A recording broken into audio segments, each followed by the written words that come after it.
I see, do we still have a hand raised, or has old hands? There we go. That was your hand. Screen, yeah, is my screen up? Yes. Perfect. Great. Thank you very much. Thank you, guys. So just to preface this is all very much a work in progress. The intention is very much to be engaging with the greater membership base to understand the response to this thinking. This is obviously just trying to put some kind of structure and plan in terms of how we're going to take things forward as the GPMA, and how we're going to be growing to the next pieces of work that we need to be working on as an organization. So none of this is set in stone. If there are vehement oppositions to any of the things we've proposed, we will have that discussion.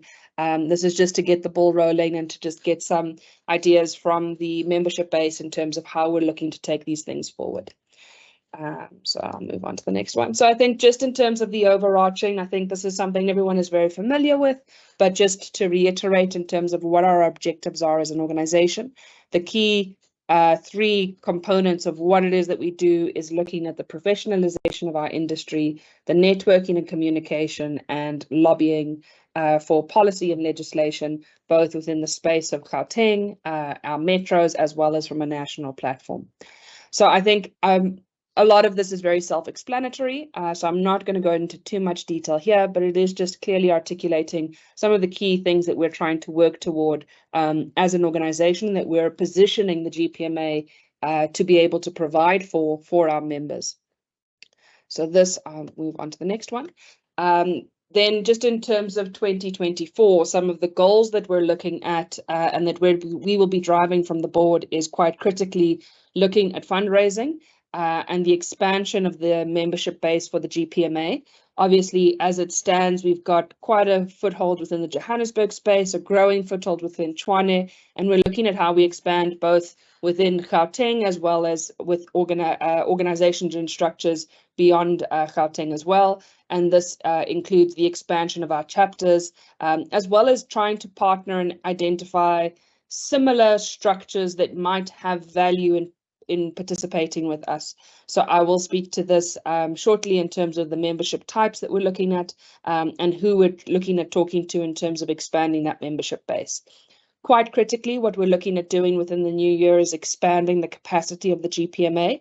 A lot of what gets done at the moment is volunteer time, time from the board, time from Anne, from Katie in terms of the day-to-day work that they're doing.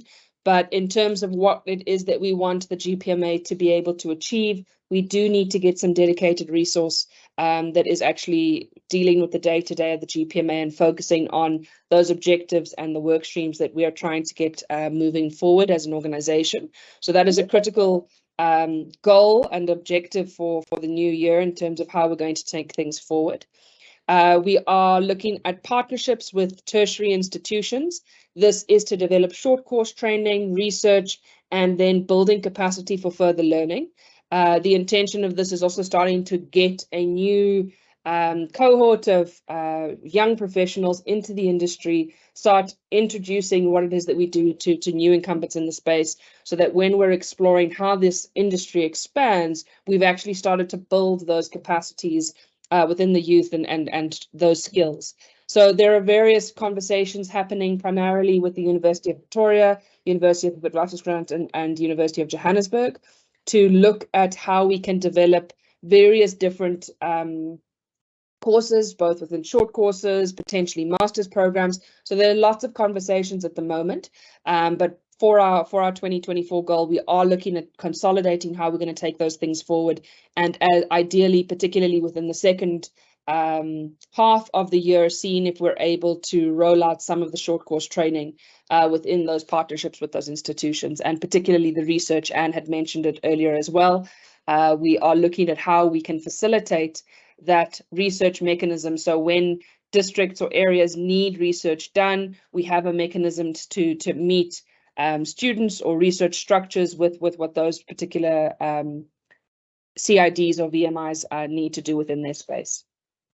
We're also looking at identifying and executing work streams necessary to support the SID. So this is how we can support with IDP and giving some structure or feedback mechanism in terms of how that should be taking place.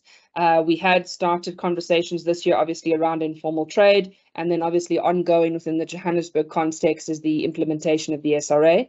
We would like to get our SRAs past the finish line in the new year. Really want to push that forward and see that we're executing and seeing how that SRA policy is working within the context of Johannesburg. Obviously, this would relate also within Tshwane and other spaces where there's implementation taking place of the relevant policy and structures that have been put in place in those areas. The continuation of our monthly best practice sharing, so these meetings, how we can expand on it, how we can improve, how we identify new themes that people would like to have more information on. We are also going to be breaking up the specified chapter meetings. Obviously, these meetings can get quite long when we're trying to address everything within all the different metros. So our intention is to start separating those chapter meetings potentially as a collective or as individually, but that is part of the goal that we're going to look at exploring next year. Optimizing our website, our social media, and our archive. So how are we utilizing those tools? How is it adding value to our members? And we did start on newsletters this year, looking at how we can standardize and continue that information sharing on an ongoing basis to members.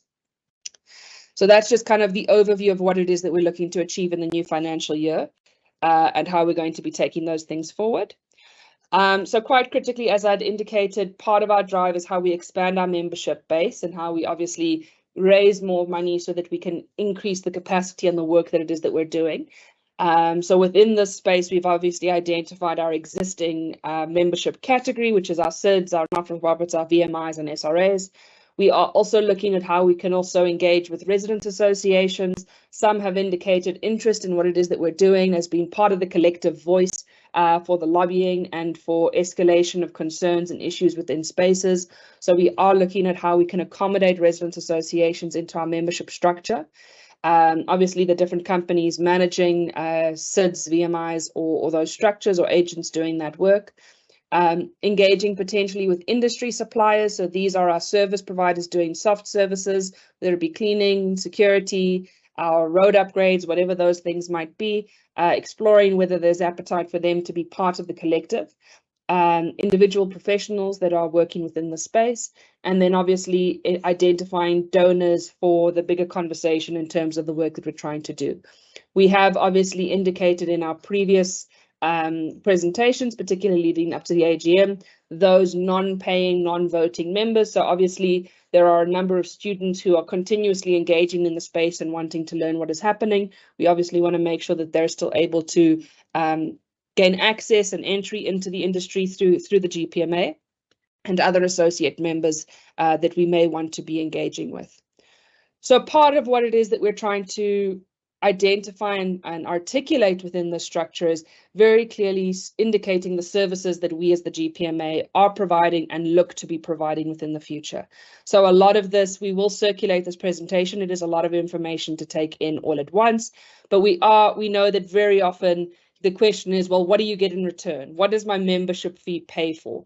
And we're trying to be very responsive in terms of identifying exactly what it is that you get in return, so that we're able to answer that question, but also quite critically asking the question and answering the question of what should we be doing? What is our next step? What is it that we want to be working toward? So a lot of these services that are detailed here are what we're already providing as an organization. And what we would obviously look at doing is expanding the frequency and the ability to do this work as we take this into our future services. And then it starts to go into some of the things that we really want to be working toward as an organization. Some of the key aspects to this is accreditation, really being able to identify the GPMA as a professional body, that we're actually providing an accreditation to the CIDs that are affiliated, that has some kind of credence to it, that actually means something. So what would that accreditation actually stand for? What would it mean that what would you need to go through in order to get that accreditation? So how we start standardizing the business plan review. What is the information you need to have as a SID on hand to be an accredited SID? And a lot of this is particularly to deal with compliance and identifying those types of supporting documentation or processes that need to be followed within your organization to ensure that you are meeting the best practice standard within the industry. So part of this is also supporting new SIDS that are looking to be established. As we had indicated earlier, research through tertiary partners, assistance with IDP submissions, legal support when we're having points of contestation as the collective, and then also recruitment support. So for SIDS that are looking for new skills or new potential, whether it be service providers or individual professionals, being able to create a platform for those types of things to occur. I've already spoken to the education and training already, and then some of this obviously relates to the service providers as well. So this is quite a lot of information. What does this mean in terms of where we are as an organization and what you're paying as contributing members? We are looking to standardize the collection, or sorry, the membership rate that SIDS contribute. The idea is that that would most likely be based on the so the size of your SID, so how much you as a SID raises levies, and then some level of proportion of that would be your membership calculation. The point of this is trying to ensure that the smaller SIDs are able to get the value and the benefit. We understand that they're not in the same financial position as some of the larger and stronger SIDs, and we want to make sure that there is a fair mechanism of calculating.